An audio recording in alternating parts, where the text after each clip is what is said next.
ಪೆಸ್ಕಾಂ ನಿರ್ಲಕ್ಷ್ಯಕ್ಕೆ high tension ವಿದ್ಯುತ್ shock ಪಾಪ ತಪ್ಪೇ ಮಾಡದ ಅಮಾಯಕ ಜೀವಗಳಿಗೆ ತಗುಲ್ತಾ ಇದೆ.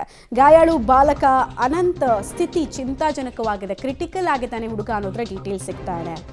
ಸೋಮವಾರದಿಂದ ವಿಕ್ಟೋರಿಯಾ ಆಸ್ಪತ್ರೆಯಲ್ಲಿ ಚಿಕಿತ್ಸೆಯನ್ನು ಕೊಡಲಾಗ್ತಾ ಇದೆ. ಜೀವನ್ ಮರಣದ ಹೋರಾಟವನ್ನ ಅನಂತ್ ನಡೆಸ್ತಾ ಇರೋದು. 90ರಷ್ಟು ಸುಟ್ಟು ಹೋಗಿದೆ ಬಾಲಕನ ದೇಹ ಅಂತೆ. 40% ಬರ್ನಿಂಗ್ ಮಾರ್ಕ್ಸ್ ಇದ್ರೇನೆ ಅವ್ರ ಪರಿಸ್ಥಿತಿಗಳು, ಅವರಿಗೆ ಅಶ್ಯೂರೆನ್ಸು, ಸರ್ವೈವಲ್ ಚಾನ್ಸಸ್ ಎಲ್ಲ ಕಡಿಮೆ ಅಂತಾರೆ ಡಾಕ್ಟರ್ಸ್. ಅಂಥದ್ರಲ್ಲಿ 90% ಬಾಲಕನ ದೇಹ ಸುಟ್ಟಿದೆಯಂತೆ, ಬರ್ನಿಂಗ್ ಮಾರ್ಕ್ಸ್ ಇದೆಯಂತೆ. ನೇಪಾಳದ ಮೂಲದವರಾಗಿದ್ದಾರೆ ಬಾಲಕನ ಕುಟುಂಬ. ಪಾಪ ಆಸ್ಪತ್ರೆ ಮುಂದೆ ತಾಯಿಯ ಆಕ್ರಂದನ ನೋಡ್ತಾ ಇದ್ರೆ ಹೊಟ್ಟೆಗೆ ಬೆಂಕಿ ಇಟ್ಟಂಗೆ ಆಗ್ತಾ ಇದೆ. ಇನ್ನೆಷ್ಟು ಜನ ಒದ್ದಾಡಬೇಕು ಈ ಬೆಸ್ಕಾಂನ ನಿರ್ಲಕ್ಷ್ಯಕ್ಕೆ? ನಮ್ಮಲ್ಲೇ ಕಳೆದ ಒಂದೂವರೆ ವರ್ಷದಲ್ಲಿ ಈ ಹೈ ಟೆನ್ಷನ್ ವೈರ್ಗಳು ಹೆಂಗೆ ಕಟ್ಟಾಗಿ ತುಂಡಾಗಿ ಬಿದ್ದಿದ್ದಾವೆ, ಅಪಾಯಕ್ಕೆ ಆಹ್ವಾನ ಕೊಡ್ತಾ ಇದ್ದಾವೆ, ನೋಡಿ ಅಂತ ನಾವು ಎಷ್ಟೊಂದು ರಿಪೋರ್ಟ್ ಮಾಡಿದ್ದೀವಿ. ಬಟ್ ನೋಡಿ, ಯಾರದ್ದೋ ತಪ್ಪಿಗೆ ಇನ್ಯಾರಿಗೋ ಜೀವನ ಪರ್ಯಂತ ಶಿಕ್ಷೆ ಅಂದರೆ ಏನು ಹೇಳೋಣ? ತಾಯಿಗೆ ಪಾಪ ಹುಡುಗನ ಬಗ್ಗೆ ಎಷ್ಟೆಲ್ಲ ಕನಸಿತ್ತು, ಎಲ್ಲವೂ ಕೂಡ ಈಗ ಕರಗಿ ಹೋಗೋ ಆತಂಕ ಆಕೆಗೆ.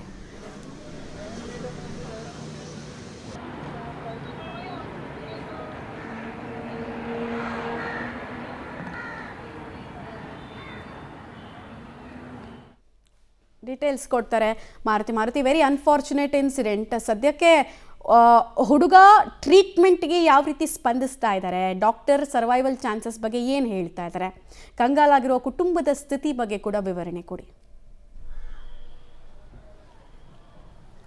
ಖಂಡಿತ ಮಮತಾ, ಈಗ ವಿಕ್ಟೋರಿಯಾ ಆಸ್ಪತ್ರೆ ಮುಂಭಾಗದಲ್ಲೇ ಇದ್ದಾನೆ. ಚಿಕಿತ್ಸೆ ಮುಂದುವರೆದಿದೆ. ದೃಶ್ಯಗಳಲ್ಲಿ ನೋಡ್ಬೋದು. ಬರ್ನಿಂಗ್ ಸೆಂಟರ್ ಏನಿದೆ ವಿಕ್ಟೋರಿಯಾ ಆಸ್ಪತ್ರೆಯಲ್ಲಿ, ಇಲ್ಲಿ ಕಳೆದ ಸೋಮವಾರ ರಾತ್ರಿಯಿಂದನೂ ಏನು ಸುಟ್ಟು ಗಾಯಗಳಿಂದ ಆಸ್ಪತ್ರೆಗೆ ಸೇರಿರುವಂತಹ ಅನಂತ್ ಬಾಲಕನಿಗೆ ಟ್ರೀಟ್ಮೆಂಟ್ ಮುಂದುವರೆದಿದೆ.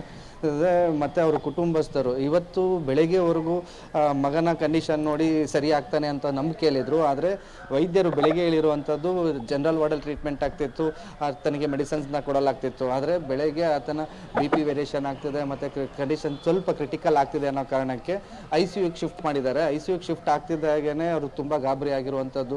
ಬಂದಾಗ ಅವರು ಇಲ್ಲಿ ಆಕ್ರಂದನ, ನಮ್ಗೆ ತುಂಬ ಟೆನ್ಷನ್ ಇದೆ, ಮಗ ಬದುಕ್ಬಿಟ್ರೆ ಸಾಕು ಅನ್ನುವಂತಹ ಒಂದು ಆಸೆಯಲ್ಲಿದ್ದಾರೆ. ಅಂದರೆ 10 ವರ್ಷದ ಬಾಲಕ ಏನೂ ತಪ್ಪು ಮಾಡದೇ ಒಬ್ಬ ಹೈ ಟೆನ್ಷನ್ ವೈರಿಗೆ ಈ ಥರ ಪರಿಸ್ಥಿತಿ ಆಗೋದು. ವೈದ್ಯರು ಕೂಡ ಚಿಕಿತ್ಸೆನ ಮುಂದುವರಿಸ್ತಿದ್ದಾರೆ.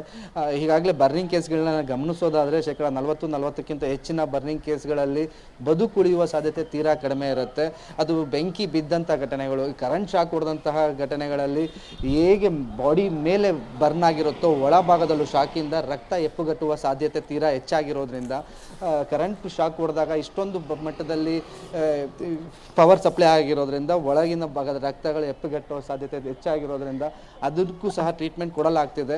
ಟ್ರೀಟ್ಮೆಂಟ್ಗೆ ಬಾಲಕನ ಪ್ರಜ್ಞಾ ಸ್ಥಿತಿಯಲ್ಲೇ ಇದ್ದಾನೆ. ಆದರೆ ಒಳಭಾಗದಲ್ಲಿ ಆಗಿರುವಂತಹ ರಕ್ತ ಎಪ್ಪುಗಟ್ಟಿರುವುದನ್ನು ಸರಿ ಮಾಡುವಂಥ ಪ್ರಕ್ರಿಯೆ ನಡೀತಾ ಇದೆ. ಹಾಗಾಗಿ ಬಾಲಕನಿಗೆ ಆಗಾಗ BP ವೇರಿಯೇಷನ್ ಆಗ್ತಿರೋದು, ಫ್ರಸ್ಟ್ರೇಷನ್ ಆಗ್ತಿರುವಂಥದ್ದು ಮಾಹಿತಿ ಸಿಕ್ಕಿರುವಂಥದ್ದು. ಚಿಕಿತ್ಸೆ ಮುಂದುವರಿಸಿದ್ದಾರೆ. ಬಟ್ ಚಿಂತಾಜನಕ ಸ್ಥಿತಿಯಲ್ಲಿ ಬಾಲಕ ಇರುವಂಥದ್ದು. ಮಮತಾ.